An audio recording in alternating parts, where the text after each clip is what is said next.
The observation hall smelled faintly of ozone and antiseptic. Rows of tiered seats lined the walls like a miniature amphitheater, and in the center, beneath the sterile lights, stood a table with a single steaming cup on it. A small crowd of alien students leaned forward with undivided attention, their various eyes, stalks, and sensory ridges fixed on the human in the center. His name was Harley Asher. He wore a synthetic Navy jumpsuit provided by the Interstellar Academic Exchange Program, which clung a little too tight around the shoulders. He didn't complain.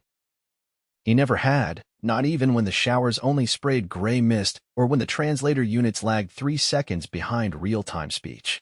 The humans had been invited as part of a cultural immersion experiment, and Harley had volunteered without hesitation. He stood now, rubbing his hands together in anticipation. The aliens were silent. Harley picked up the ceramic cup. "Harley Asher," said a voice from the observation console, "the fluid inside the container has reached a temperature of 96 Celsius. "Yes, that's perfect," Harley said with a grin. "He is aware of the temperature," said the tall, spindle-limbed instructor named Virex, his voice modulating through the translator. "Of course I'm aware," Harley said, lifting the cup to his lips. The aliens leaned in further. Several of them had already begun scribbling notes on their holopads with frantic urgency. "Wait," said a student named Drell, whose skin shifted from blue to orange in alarm. "It could damage his internal lining. That degree of heat is enough to denature living tissue." Harley paused, the cup inches from his mouth. "It's called coffee," he said. "Hot coffee." "It's kind of the point." He took a sip. The room tensed. One student emitted a low-frequency whine of distress. Another turned away entirely. Harley swallowed. A moment passed. Then he exhaled and nodded approvingly. "Yep, still tastes like rocket fuel and regret. Just how I like it." Virex's eyes, all 4 of them, blinked in perfect sync. "He has ingested the fluid and is unharmed." "I wouldn't say unharmed," Harley said.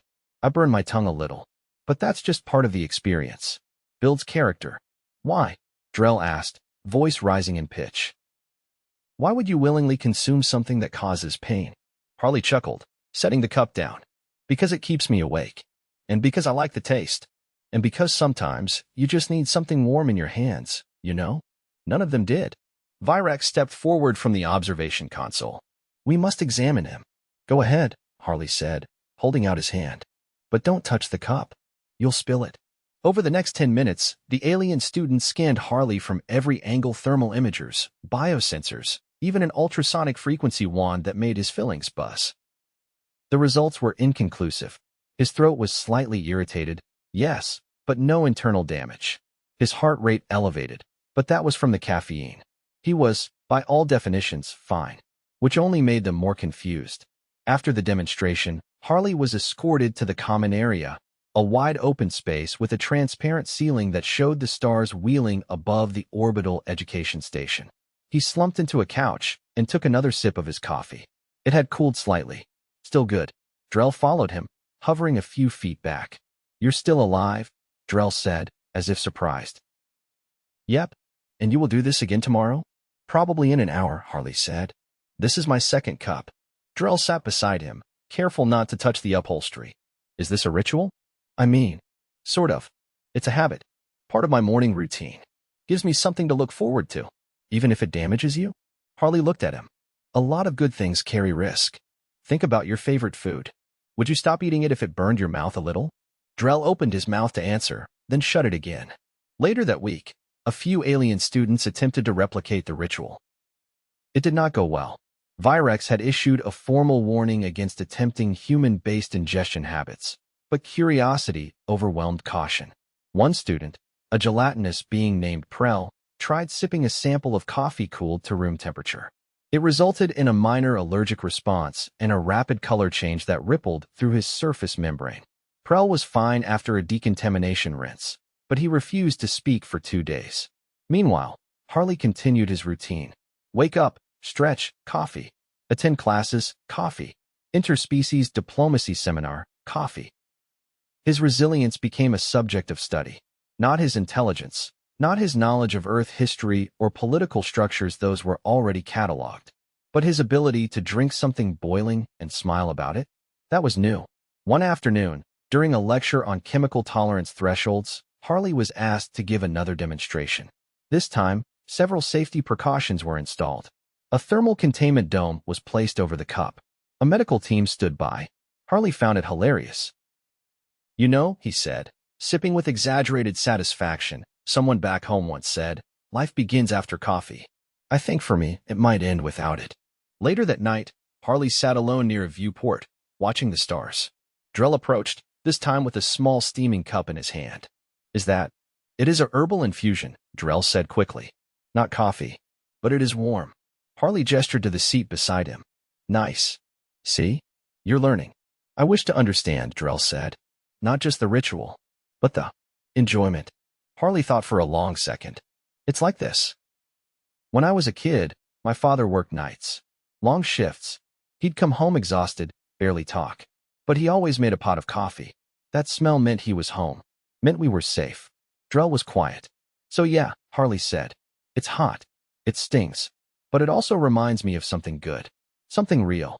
Drell nodded, carefully sipping his infusion. 2 weeks later, Harley was invited to speak at the Interstellar Symposium of Cultural Practices. He was the only human on the panel. The topic was adaptive tolerance and ritual behavior. He brought his coffee. Halfway through his presentation, a student accidentally bumped the table. The cup tipped. Harley lunged to catch it. He succeeded, but in the process, splashed a good portion of the boiling liquid over his right hand. He hissed in pain, nearly dropping it. The room erupted into alarms and movement. Medical personnel rushed forward. Drell, pale and trembling, hovered nearby. Harley sat on the floor, clutching his hand. "Yep, that's a second-degree burn. Why did you not let it fall?" Virex demanded. "It was the last cup from the batch," Harley muttered through clenched teeth. It was perfect. The burn covered a patch of his palm and 2 fingers. He was treated immediately, but the pain was sharp and persistent. His hand was wrapped in a sterile polymer dressing, and he was advised to rest it for at least 2 weeks. He couldn't hold a cup. Drell visited him in the recovery ward. "Why?" he asked again. Harley shrugged with his good shoulder. "Some things are worth the risk." Drell sat beside him and handed over a small container. It was warm. "What's this?" "My own blend. Not coffee. But it is hot." Harley sniffed it. It smelled like mint and something faintly metallic. He hesitated, then took a sip. "Not bad," he said. "But it could use some bitterness." Drell smiled. "We are working on that." For the next few days, Harley endured the pain. He didn't joke about it. He winced when he moved wrong. He followed the instructions, cleaned the wound, changed the bandages. The staff respected that. He didn't pretend to be indestructible. He just got better slowly, cautiously. And when the dressing finally came off, he still couldn't hold the cup properly. His grip was weak. He spilled the first attempt. But the second? Perfect. He took a sip, looked over to Drell, and grinned. "Still hot?" Drell nodded. "Still confusing."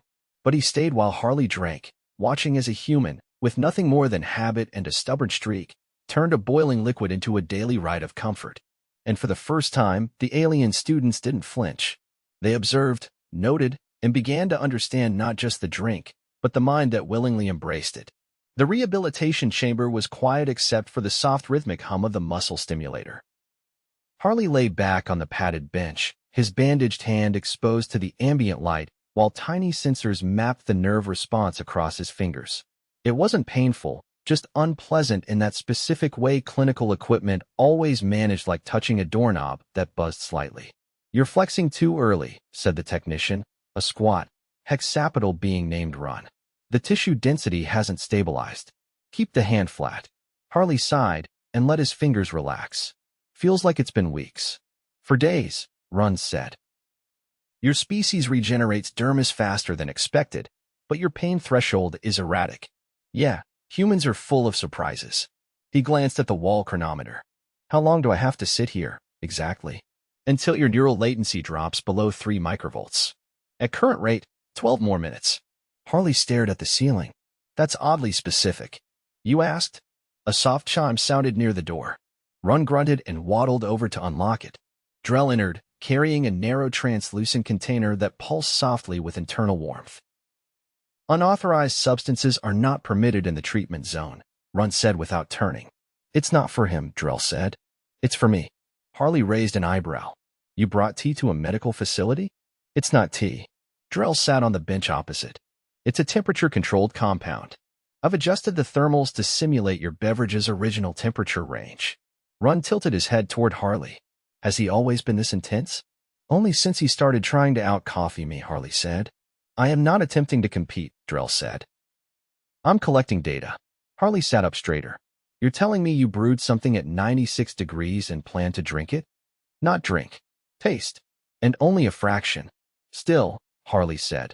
That's a big step for someone who used to flinch at steam. Drell uncapped the container and held it under his nasal ridge. He didn't recoil, which was progress. He dipped a narrow metal probe into the liquid and touched the tip to his tongue. A long pause followed. It's bitter, he said, and dense. There's a lingering mineral aftertaste. Harley grinned. Sounds like a decent first batch.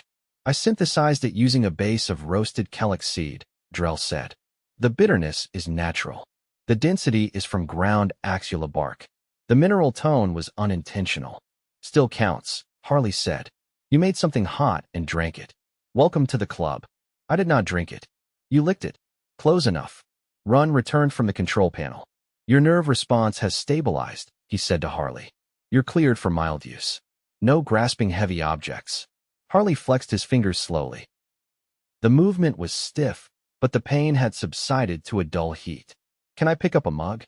A light one, Run said. Ceramic is acceptable. No metal. No glass. Noted. Drell capped his container. I've scheduled a follow-up test for tomorrow. Different ingredients. Higher temperature. Careful, Harley said. It's a slippery slope. First it's experiments, then it's rituals. Next thing you know you're arguing about brew time with strangers. I am prepared, Drell said. I have charts. Later that evening, Harley stood in the common galley, hand wrapped in a soft brace, selecting from the limited stock of Earth imports. He bypassed the synthetic blends and found a sealed packet labeled Sumatran Dark Roast. There were only 2 left. As he reached for it, a voice from behind said, I was told not to touch the glass canisters. Harley turned to see a student he hadn't met before, a tall, segmented being with thin antennae and mottled green plating. They're not canisters, Harley said. They're vacuum packs. You here for the coffee? I observed your previous demonstration, the student said. My instructor suggested I study your preparation methods. Harley handed him the packet. You can have this one. I've got another. The student peered at the label. This contains ground material from Earth flora? Coffee beans, Harley said. Roasted, ground, sealed in nitrogen. Keeps the flavor. And you rehydrate it with superheated water. Basically. The student stared at the packet for another few seconds. Your species willingly consumes plant ash suspended in boiling liquid. When you say it like that, it sounds weird. It is weird. Yeah, Harley said. But it's good weird. The next day, Harley returned to the lecture hall for a scheduled panel on interspecies dietary customs. He was seated between a feathered physician from the Tarsus Belt and a photosynthetic philosopher who only consumed radiant light. The topic of discussion was thermal tolerance and cultural identity. When it was his turn to speak, Harley kept it short. Look, he said, holding up his wrapped hand. I'm not saying everyone should drink hot stuff. I'm saying that for some of us, it's more than just a habit. It's memory, comfort, even defiance. You live in a cold universe. You find warmth where you can. Afterward, several students approached with follow-up questions. One asked about the neurological tolerance curve for repeated thermal contact. Another wanted to know if there were evolutionary advantages to consuming high-temperature substances. Harley shrugged through most of it. I'm not a scientist, he said. I just like the taste. Later that week, Drell invited Harley to a private session in the botanical lab. It was dimly lit, with rows of temperature-controlled growth chambers lining the walls. In the center was a small brewing station, clearly cobbled together from repurposed lab equipment. I've developed a new infusion, Drell said. It contains no neural toxins, and the viscosity has been reduced for smoother ingestion. Harley leaned over the container. Smells like cedar and burnt sugar. That was intentional. Drell poured 2 small portions into heat-resistant vessels. Harley lifted his with his good hand. Drell hesitated, then followed. They drank. Harley tilted his head. That's actually not bad. Drell tapped his sensory ridge. I've adapted it to my own palate, but the thermal profile matches your preferred range. It's got a kick, Harley said. You ever think of bottling this? For what purpose? Sharing it. Spreading it. Maybe even selling it. Drell looked puzzled. You mean, make it available to others? That's how coffee spread back home, Harley said. Started as a local thing. Then it went global. Now it's interstellar. Drell considered this. I would need a name. Harley sipped again. Call it whatever you want. Just don't call it coffee unless it's made from beans. I will call it thermoflare. That's dramatic. I've been studying human marketing principles. They sat in companionable silence for a while, sipping. The lab lights dimmed slightly to simulate dusk. Harley flexed his fingers again. Still stiff, but stronger. You know, he said, I didn't expect to find comfort out here. I figured I'd be the weird one sipping hot drinks while everyone else watched like I was juggling fire. You were juggling fire, Drell said. But now others are learning the rhythm. Harley chuckled. That might be the first poetic thing you've said. I studied Terran poetry last cycle. Most of it was confusing. Yeah, Harley said. We've got a thing for metaphors. Time passed. More students began requesting access to the thermal lab. Drell's infusion gained traction, especially among species who had never considered heat a viable flavor vector. Some adjusted the temperature. Others added spices. A few created hybrid drinks combining their own traditions with Earth methods. One student, a crystalline entity from the outer moons of Eldrix, created a version that caused harmonic resonance in its vocal chamber. It declared the experience euphorically destabilizing. By the end of the month, the Cultural Exchange Board issued a memo. Further study into human thermal consumption rituals is encouraged. Applications for cross-species beverage development will be reviewed weekly. Harley received a small plaque for pioneering demonstration of interspecies culinary tolerance. He hung it above his bunk, right next to the hot plate. The botanical lab smelled faintly of scorched roots and whatever compound Drell had boiled too long in Chamber 12. Harley leaned against a stool, carefully rotating his wrist. The brace was off now, replaced by a thin adhesive strip that looked like clear film and peeled up at the edges. He flexed his hand in the ambient heat of the lab's center array. Drell adjusted the venting valve on the side of the brewing station, his narrow fingers flicking each setting with a precision that was borderline obsessive. You should try using a filter, Harley said, watching a fine mist rise from the beaker. That much sediment's going to make the bottom taste like volcanic gravel. I want the full spectrum, Drell replied without looking up. Filtering removes the heavier oils. Those influence the middle notes. Middle notes. Harley raised an eyebrow. You've been talking to the sensory analysis team again, haven't you? They have a lexicon. I find it useful. Harley reached over with his healing hand, tapped the rim of the beaker. You're not going to drink all of that, are you? That's enough to knock out a small dog. I have recalibrated my intake capacity. My digestive enzymes have increased tolerance. You're bragging now. Accurately.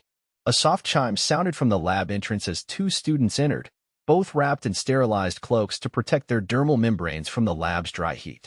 One, a translucent being from the Ophiuchi system, carried a data slate under one limb. The other, a squat, wide-jawed creature with mirrored eyes, stood back and scanned the room with visible skepticism. We were told this is where the human beverage is synthesized, said the translucent one, voice shimmering like water poured into a warm pan. This isn't a beverage bar, Drell said without turning. It's a controlled testing zone. Harley waved them in. You're in the right place. Just don't touch anything that hisses. The squat one approached the brewing station and sniffed the air. It smells oxidized. It is, Drell said. That's the point. They watched silently as Drell poured the mixture into two small vessels. One he slid toward Harley, who lifted it without hesitation. The heat was sharp against his recovering fingers, but he didn't flinch. Still hurts? Drell asked. Every time, Harley said, but less than yesterday. He took a sip. The flavor was strong, a little bitter, but unusually smooth. There was a hint of something floral that caught him off guard. Did you use the orange root again? No, Drell said. This batch uses heat-extracted Dirax petals. They bloom under pressure. Harley nodded appreciatively. It works. You should name this one. I had not considered it. Call it Blue Fire, Harley said. Sounds like something you'd sip while watching a storm. The translucent student recorded the name instantly. We request a sample for analysis. Drell tilted his head. You will need to sign a waiver. This contains high thermal energy and untested organic compounds. We have protective lining, the squat once said, producing a small tube and applying it to his inner lip. Suit yourself, Harley said, handing over the vessel. The alien took a cautious sip, paused, then blinked both sets of eyes. It vibrates in the jaw. Is that normal? No, Drell said. But it's encouraging. The translucent student took a tiny sip, then exhaled a spiraling puff of vapor. It resonates differently than your previous batch. Drell's hands moved quickly to record their reactions. I will need your internal metrics. Pulse, gastric response, neural stimulation. We do not measure those without cause, the translucent one said. You might want to start. The squat one set the vessel down carefully. Your species consumes this recreationally? Daily, Harley said. That explains a number of things. Drell turned to Harley. We have now documented 32 unique reactions from 12 species. None lethal. 2 required temporary sedation. 1 became euphoric. Was that the crystal guy? Yes. He requested a subscription. Harley laughed. Of course he did. The next day, Drell arranged a more formal tasting a small group of volunteers in the lower atrium near the hydroponics wing, where the temperature could be adjusted for comfort. They laid out 3 vessels, 1 original infusion, 1 blue fire, and 1 experimental batch with a smoky red tint that Drell refused to name until testing concluded. Harley stood beside the table, arms crossed, watching the participants file in. Most were students, a few instructors, and 1 very old, slow-moving being whose joints clicked audibly as it sat. Drell opened with a short lecture. This is not an attempt to replicate human behavior. It is an exploration of comfort as a shared experience across species. Each sample was brewed to a specific thermal range and designed to evoke distinct sensory profiles. Harley leaned in. You practiced that, didn't you? I rewrote it 4 times. Participants approached the table one by one, each using specialized utensils or protective measures suited to their physiology. Some sipped. A few tasted with extended membranes. 1 simply hovered above the cup and absorbed the heat through its spiracles. The responses varied, but none were hostile. 1 participant described the blue fire as like standing beside a comet and remembering your childhood. Another said the red batch tasted like regret, but in a good way. After the event, Drell and Harley sat on a narrow bench near the edge of the atrium. The lights were dimmed to simulate evening, casting long shadows across the floor. You realize you've created a trend, Harley said. They're going to start requesting this stuff on the station menu. I already received a message from the provisioning officer, Drell said. They want a list of ingredients and a safe handling guide. Harley chuckled. Congratulations. You're officially a beverage artisan. I do not understand that term. Means you've taken something simple and made it into an experience. Drell looked thoughtful. It was never about the drink itself. No, Harley said. It never is. He rubbed his hand absent-mindedly.